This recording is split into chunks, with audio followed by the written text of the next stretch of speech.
Don't you love it when the good guys win? What's up, guys? Hey, guys.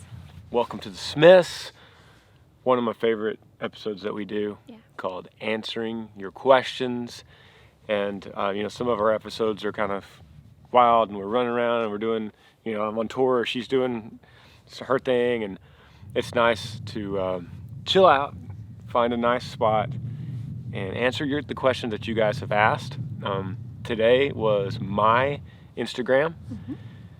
And when just to let you know, when you're watching this, we recorded it last night for you, so it's pretty real to the timeline.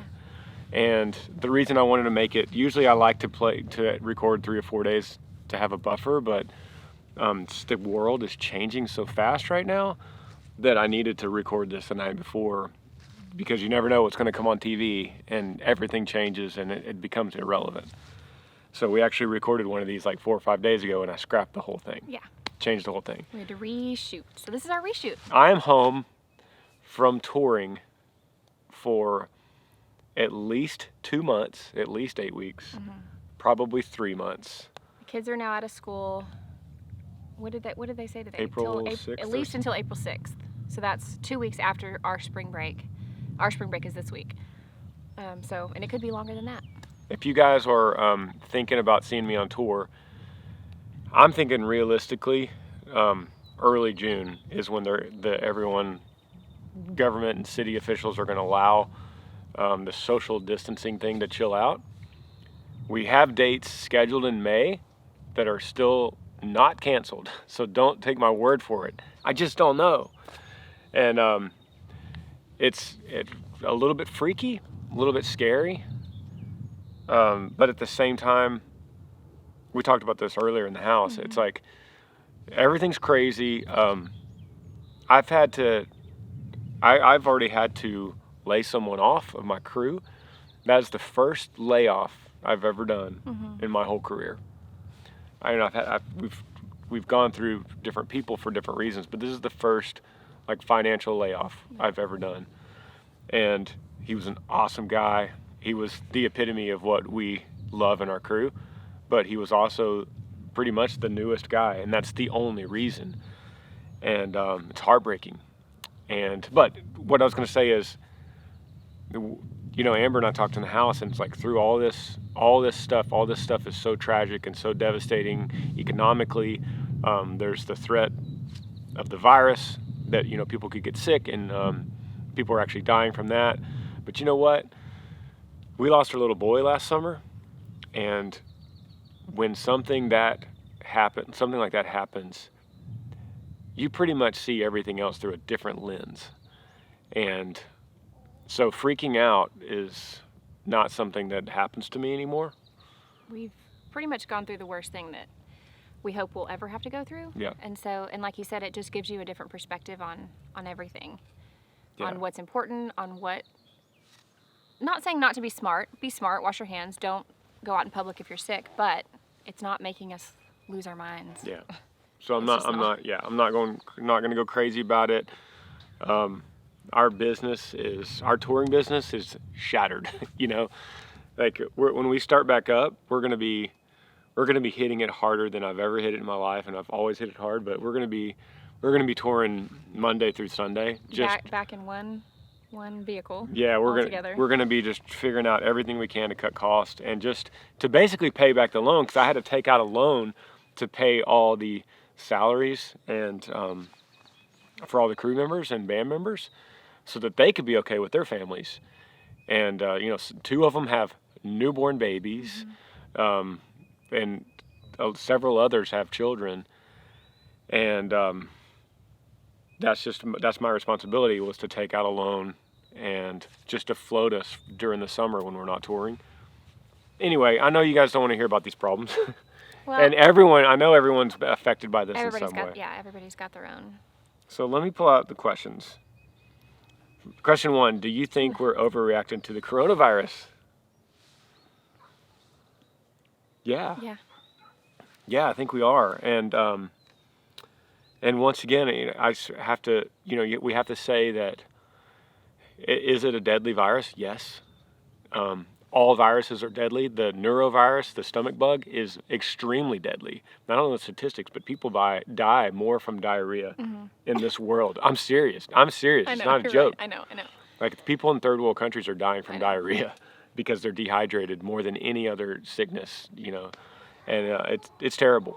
It's terrible. I think it's.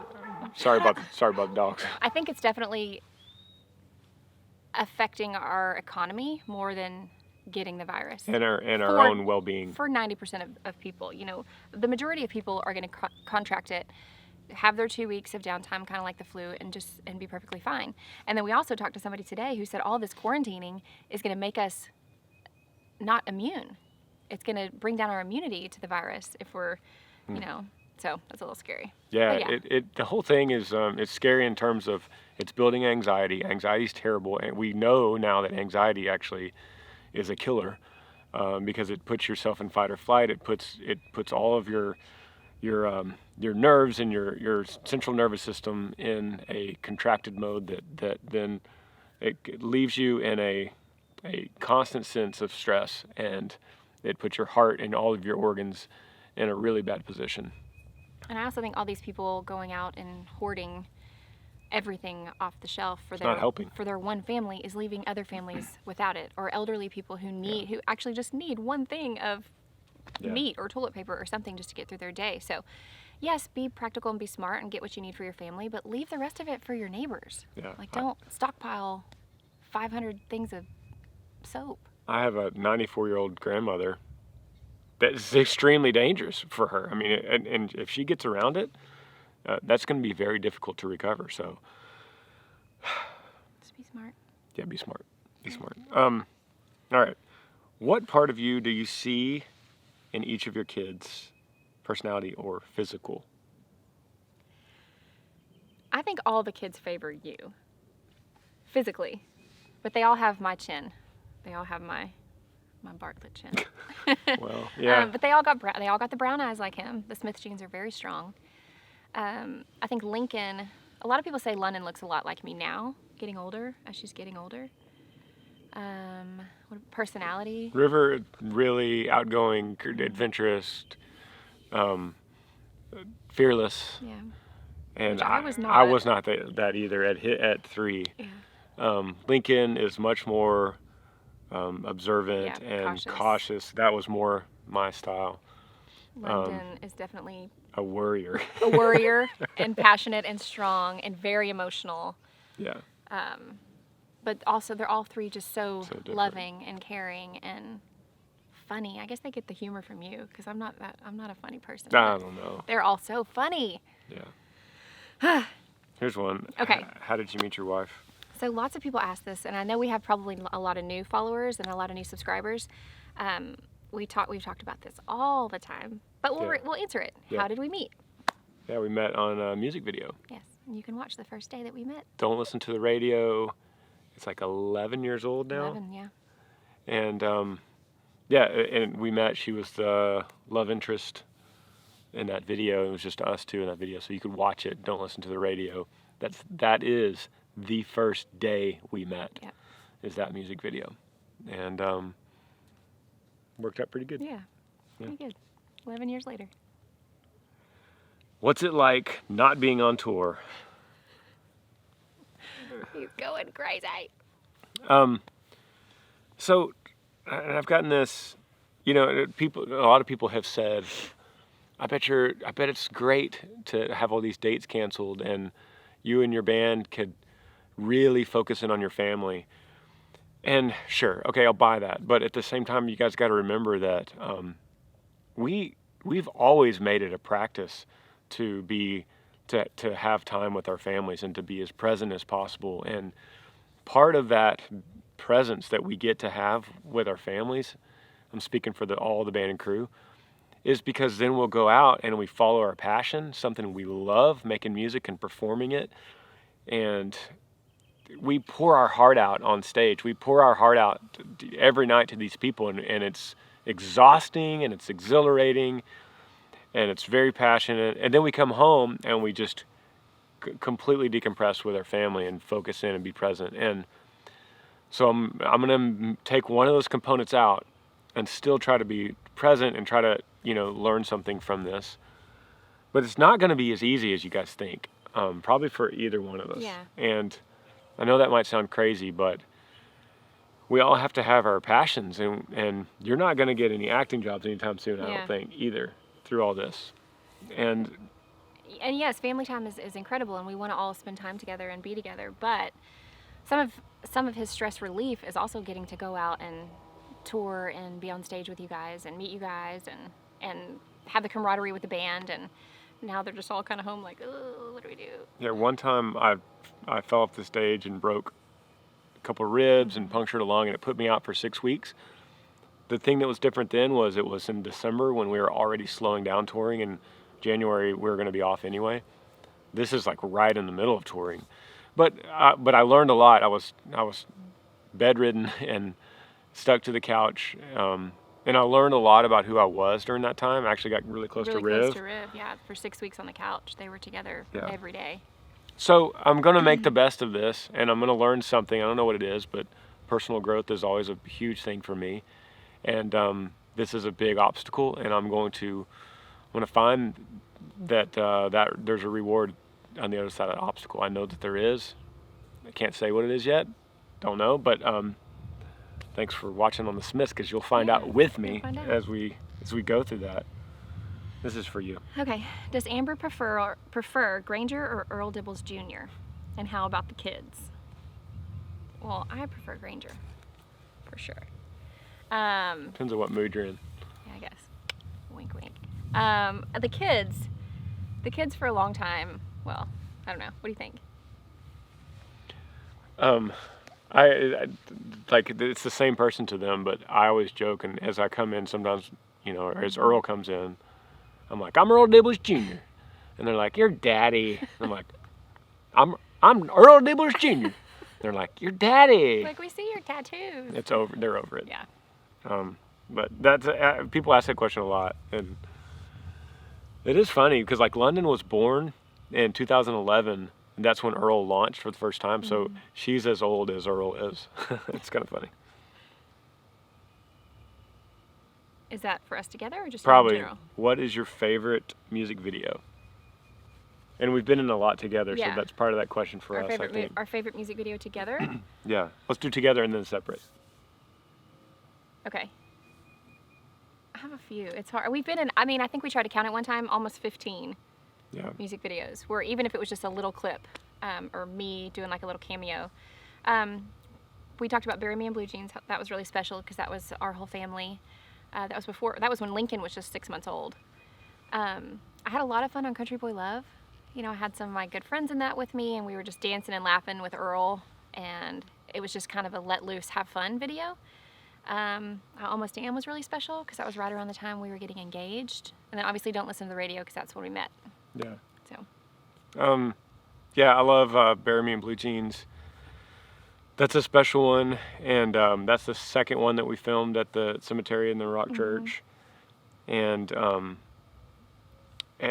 there's a lot of healing in that video. I love Tractor. Yeah, I wasn't in that one though. I love that music video, and every once in a while I'll watch it. I'll just get chills to the bone. Paul, who edits the Smiths, did that music video and Bury Me in Blue Jeans. But I think my favorite, and I said this the other day, Damn Straight. Which is funny. I love Damn Straight. I just like that music video. I like the character that I was playing, like the character that you were playing. Yeah. And the whole vibe of that music video, I really like Damn Straight. Yeah. So, and it kind of, my opinion changes as it goes, but that's me right now. My mom is blowing me up in text right now. Mom, why are you blowing me up? I'm trying to record the Smiths. I know you watch it too. What can we teach young teens about the world in times like these that are uncertain? Or in these uncertain times? Well, okay, one thing is, unless you're following Granger Smith or Amber Smith, you should limit your social media time. Yeah. And there's a bit of anxiety that comes with social media, especially during times like this. And I find the reason I'm telling you is because I find it myself, and I become aware that I start craving it a little bit more. Like I started craving Twitter a little bit more because I want to kind of refresh and see if there's a new, an announcement about who else died, with coronavirus. And I just think there's danger in that. Yeah, you're just flooded and bombarded with so much. And as we know, our brains aren't fully developed until our mid-20s, sometimes older for some people. And that's hard for teens to take in, all of that stuff just firing at them in all these different places. And I think you should definitely limit. There was a question on the episode that we are not going to release because it was old news now. But one of the questions was, what could you change about your teenage years? Or what would you go back and say? Yeah, what would you say to your teenage self? And for me, my whole teen years, I look back and it was like I had horse blinders on like this, and I just didn't see peripheral vision around me. And I just was like, I would go into early morning and go right into the football locker rooms and just focus in on that. And I would go like wander off to class and then come and eat lunch in football and then go back out and wander to class and then go to practice. And I was just really stuck in that rut a little bit. And I don't remember other lives going on around me. And I think that's typical of a teen, but I kind of regret not just seeing the people around me and kind of absorbing those stories like I would as an adult. I think if you're a parent and you have children or teenagers, obviously they're watching you. So I think keeping your cool in situations like these, you don't freak out yourself, and put adult problems on these children. You're their protector and they're watching you. And I think just let them know that, some things are uncertain, but that's okay. And, we're not always in control. And I think if we're just smart about certain situations and always, I forgot who said in times of trouble, always look for the helpers, because there's always helpers. Was that, Oh yeah. Who did say that? Was it Mr. It wasn't Mr. Rogers? I don't know. Somebody said always look for the helpers, because there's always people that are helping in times of crisis and need, and you want to be a helper. Yeah. And just keep a level head about everything and know that we are not in control. God is in control, and still, yes, be smart, but just know, like, oh, I know what we were going to say, or is that another question? The next question is, what is one thing you wish you could change about the world? Okay, we'll merge into that. That's a big one. Yeah. We talked about this at the dinner table, and the first thing that came to my mind was, I think if we were all just tried to be a little bit more like Christ, I think the world would be a much better place. If we all would just stop being greedy and just all of the sins that we have, I think the world would just be a better place. His command was love others. each other. Yeah, love each other. Love each other. Yeah, it's really simple. And if I was going to answer that question, on top of that, I would say, if you could, what could you change? You wish you could change about the world, and I wish people, and this is just my opinion. This is a highly debated subject, but I wish people would take care of themselves. And imagine a world. And I'm not saying ignore global problems or ignore community problems, but imagine a world where everyone took care of themselves and made them the best version of themselves that they could be. And then that just kind of went outward, ring by ring, starting with your family, and then your outside family, and then your friends, and then your community, and then your city, and then your state. Imagine if everyone did that, how much more efficient we would be as a human race. We're not saying just only be concerned with yourself, but we're saying start with yourself before you're thinking about all these other people that has to change. Like, look inside your own heart, look inside your own family, look inside, look to your children. Are you doing everything you can to make your home the best that it can be, so we can push these people out into the world before we start trying to fix all of the major problems in the world? It starts at home. How could you try to fix global climate, what is it called? Climate change. How could you try to fix climate change if you can't even clean your room? It's an honest question, and like I said, it's highly debated, because people will think that you just need to neglect everything in your life and go tackle some massive problem. But really, if you can't even brush your teeth, if you can't even comb your hair and make your bed, how do you expect to tackle bigger problems than that? And so I always like to think that if you could change the world, change yourself. Yeah. Be the change that you want to see in the world. You know, that's such a famous quote, but I think it's so true. You want to do one more? Sure. Oh. The big one for last. You said I need to read this. Because, okay, look at this dude. He looks like a good dude. Yeah. He didn't look like he's like attacking me or No, anything. you're right. You're right. No, he looks like a sweet. He looks like a kid. He looks like a sweet teenager.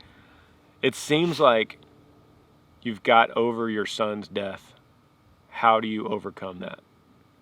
And maybe he meant it in a way that it seems like you're doing well. How can other people do that way? Yeah. Or how can other people be that way? Well, so, you know, first of all, buddy, the answer is I haven't and I never will. Yeah. I haven't gotten over that and I never will. It's just a part of me. It's a part of my story. It forever will be. And I promise you, on my deathbed, if there is a bed involved in my death, I'll be thinking about Riv. And I'll be thinking that I get to see him. So if that's, you know, God willing, I'm 80, 90 years old, I promise you, I will not have been over this. And that'll be on my mind probably right when I close my eyes. So if I seem like I'm over it, if I come across as that, that's joy inside of me. And I'm very proud of that. And we cannot say this enough on the Smiths. We can't say this enough to the public that if you're going through something tragic, devastating, you could smile, you could cry, you could laugh, you could mourn, but just know that every emotion is okay. You don't have to hide anything. You don't have to put on a front. And if you do truly have a smile or a laugh, I believe that that's joy, and that's a piece of divinity that's within all of us as humans. And it's a very powerful thing, and it's very special. And I don't think you should try to hide that light, no matter what you're going through. And there's examples of this. If you study like the Holocaust and people that were enslaved throughout history in the most terrible situations, there was always people that could find a way to shine their light in those situations. And those people that were able to shine their light, everyone's capable of it, but the people that were able to do it were the lifesavers in those situations. They were the ones that held everyone together. And I'm not saying that's me at all, but I'm just saying that I'm not over it. I never will be over it, but I have found a way to live with it as a part of me and to make my light a little bit brighter. I think for me, I think if it comes across sometimes, you know, that we're laughing or having fun with our kiddos, first of all, you're only seeing a small part of our day. You know, you guys don't see the rest of our day that's not on camera. Second, for me anyway, I don't have any other choice. You know, we have children to raise and they're watching us, and we have to make their lives the best that we can, and they have to see that their mom and dad can be together and still have joy and remember Riv and smile and laugh, but also help them to know that they can get through anything and still have fun with them. They're kids, they're 8 and 6, and we have to come together as a family and show that we can make it through anything. And we'll never be over this. It's not something that you get over. It's something that you know, we learned in our grief share class. It's something that you absorb and you carry with you, and we'll carry it forever. Love you guys. Is that it? Okay. We'll end it there. We can't even answer a question after that one, right? I know. Hey, a couple things. Please subscribe to this channel. Please like this video, and please comment below. If you feel compelled, share it with a friend. But comment below, most importantly, comment below how you're doing through this pandemic, and then maybe you have a question that we didn't answer that you would like to hear. Ask it below, please, and then we'll reference this video the next time we do it. We do these every month or so, a couple months. We do an answer your question video. So we'll go back and we'll reference this one to find more questions. But also tell us, because we do read these comments, so tell us how you're doing. like it, subscribe. Other than that, it's an absolutely free video for you. I'm gonna say one more thing. I'm gonna leave you guys with this.